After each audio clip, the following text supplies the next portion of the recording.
The Fast and Furious movies have been through several different phases over the years, with one of the biggest changes being Brian's role in the story following Paul Walker's tragic death. Fast and Furious' more stylistic transformations have been a controversial talking point of the franchise, but the decision to move away from street racing and cars admittedly has its pros and cons. Moving toward more action helped the Fast and Furious movies remain commercially successful and continue drawing in audiences, but it also means that the saga lost its identity. Incidentally, many of Fast and Furious' problems started with the introduction of the agency in Furious 7.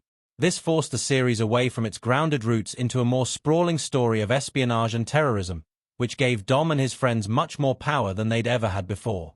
However, the franchise never knew what to do with the agency or its associated characters, using them merely as tools to give the protagonists access to cooler tech and vehicles. Characters like Mr. Nobody and Little Nobody helped facilitate many of Fast and Furious' most ridiculous scenes, but they were quickly forgotten about. Scott Eastwood's Little Nobody was clearly meant to replace Brian in The Fate of the Furious.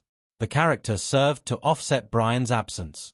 While The Fate of the Furious did a good job of giving Little Nobody his own personality and unique traits to separate him from the other characters, it was still clear that his character was intended to be a stand-in for Brian following his departure in the previous film.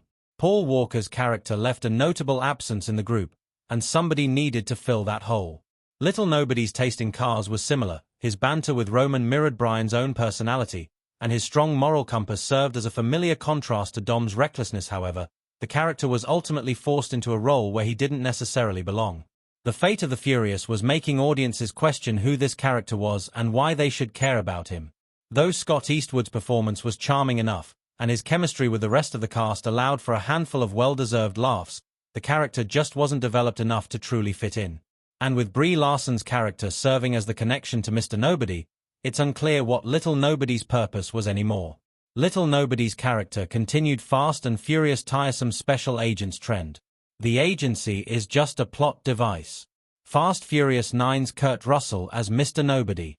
Unfortunately, Fast and Furious' inability to make Little Nobody fit into the narrative is indicative of a much larger problem that's plagued many of the franchise's later sequels.